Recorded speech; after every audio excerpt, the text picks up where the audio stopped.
السلام عليكم ورحمة الله وبركاته، أهلا بيكم وأكلة وصفة سهلة. هنعمل مع بعض النهاردة الفراخ بالبصل والفلفل، طريقة حلوة قوي وسهلة في نفس الوقت. النتيجة بتاعتها بجد بتبقى مبهرة، وزي ما انتوا شايفين اللحمة بتاعتها دايبة ومستوية، مش مستحملة خالص. حاجة كده بجد آخر حلاوة. أتمنى تجربوها بالطريقة ديت وتقولولي رأيكم. يلا نسمي الله ونبدأ على طول ونشوف هنعملها ازاي. معايا شوية من عصير البصل، طبعا ده البصل اللي احنا بنبقى فرمينه علشان هنستعمله مع الفراخ. باحطه في المصفى وباخد منه شوية زي ما انتم شايفين كده. بعد كده هاعصر عليهم ليمونة.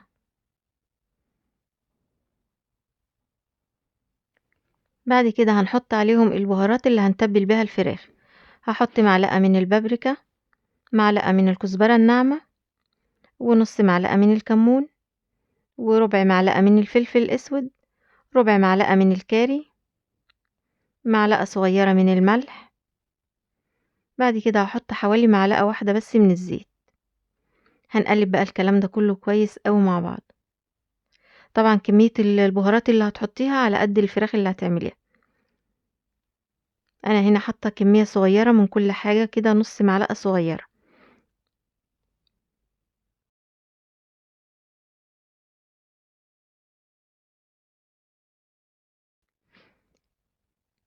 هاخدها بقى اركنها على جنب. هنجيب بقى الفراخ بتاعتنا وهبدا افتحها من الظهر بالمقص. طبعا الفراخ دي مغسوله ومنقوعه كويس قوي، في ميه وملح ومعلقه سكر وعصير ليمونه، ومعلقه كبيره من الدقيق. بنسيبها منقوعه شويه، بعد كده بنشطفها وبنحطها تتصفى كويس. زي ما انتوا شايفين انا قسمتها بالمقص. هاجيب بقى منديلين كده وهحاول انشفها من جوه بس علشان لو فيها باقي ميه ولا حاجه. انا عايزاها تبقى ناشفه خالص في ايدي وانا شغاله. وبالسكينه وهنقسم العظمه اللي في النص. احنا بس هنفتحها فتحه خفيفه مش للاخر. هنكسر بس العظمه بحيث ان احنا نعرف نفتح الفرخه كويس. بعد كده بالسكينه زي ما انتوا شايفين، وهعمل فتحه في صدر الفرخه. هحاول اقسمه نصين زي ما انتوا شايفين كده، بس هو متماسك. او هاجي من الجنب كده وهعمل فتحه كبيره في صدر الفرخه. ده طبعا علشان ما تاخدش معانا سوا كتير. زي ما انتوا شايفين كده فتحت الصدر. بنفتحه طبعا من الناحية اللي جوه زي ما انتوا شايفين، علشان احنا عايزين الناحية اللي بره تبقى سليمة زي ما هي، الشكل يبقى سليم معانا. هجيب بقى التتبيلة وهندهن بها الفراخ كويس قوي. بعد ما هنتبلها هنسيبها في التتبيلة دي حوالي ساعة او اكتر.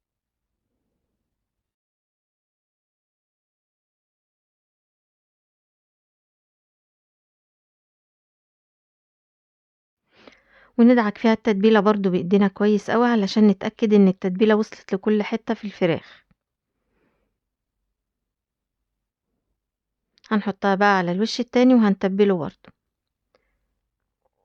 وبالفرشة وهندخل التتبيلة ما بين اللحم والجلد.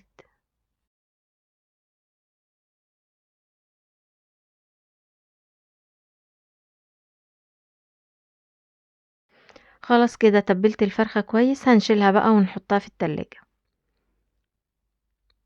هنركنها طبعا على ما نشوف هنعمل ايه تاني. معايا فلفل احمر كبير، انا هكتفي بنصه بس.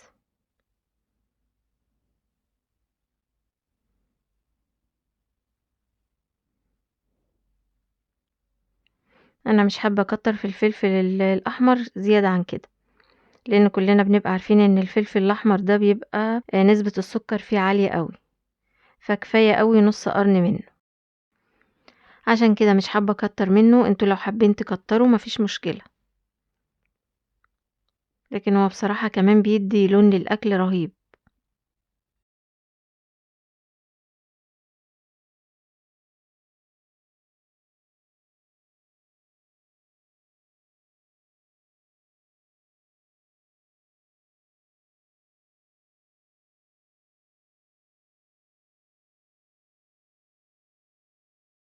بعد كده هقطع قرنين من الفلفل الاخضر.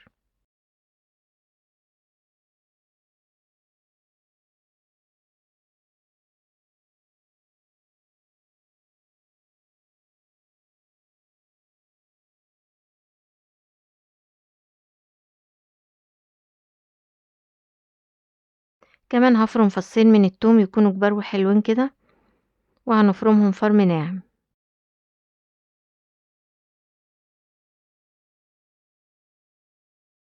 كمان قطعت بصلتين مكعبات صغيرة علشان ما اطولش عليكم.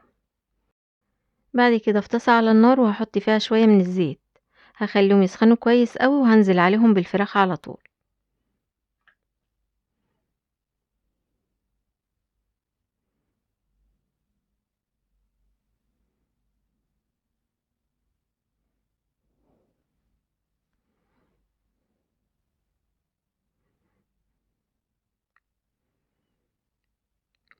هو طبعا قلبها بيبقى صعب شوية، انت لو حابة تقسميها نصين تفصلها عن بعضها مفيش مشكلة، هيبقى احسن وابسط كمان.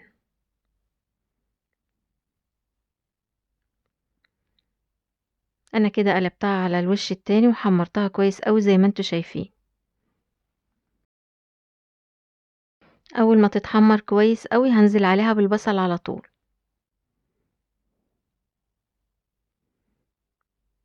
هنوزعه على الوش كده. بعد كده هنزل بفصين التوم اللي انا فرمته،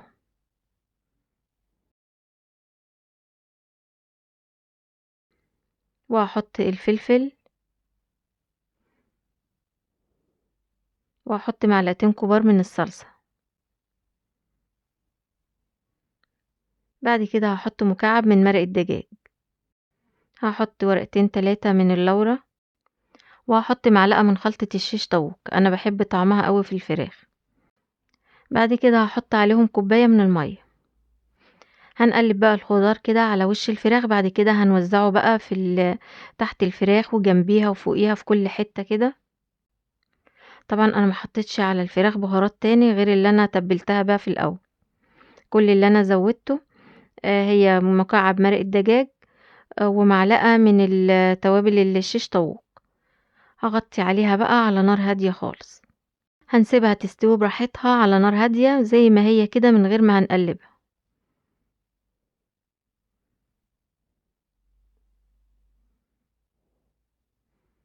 كل شوية هنبص عليها كده، لو لقيتيها محتاجة شوية مية هتزوديها شوية بسيطة. انا ما زودتهاش اي مية تاني غير الكوباية اللي انا حطيتها لها في الاول، لان كمان الفراخ بتنزل سوائل والبصل بينزل مية كتير. احنا عايزين الصوص اللي ينزل منها يبقى لافف كده ما يبقاش خفيف.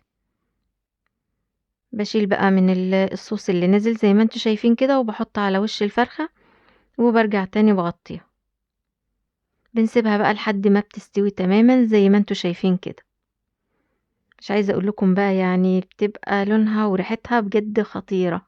دي بقى لازم بتتاكل جنب رز ابيض او رز بالشعرية، او تتاكل بالعيش، بتبقى تحفة جدا. هناخدها بقى نغرفها وهي سخنة كده على طول. هفضيها قدامكم في طبق التقديم. طبعا لازم نغرفها بالراحة خالص علشان ما تتكسرش مننا. زي ما اتفقنا الفراخ دي بتبقى دايبة جدا ما بتستحملش. حلو قوي. هوزع بقى الخضار على وشها كده. هي مش محتاجة كلام تاني، اكيد باين على شكلها. اتمنى الطريقة تكون عجبتكم، اتمنى تجربوها بالطريقة دي وتقولوا لي رأيكم، وبألف هنا وشفا.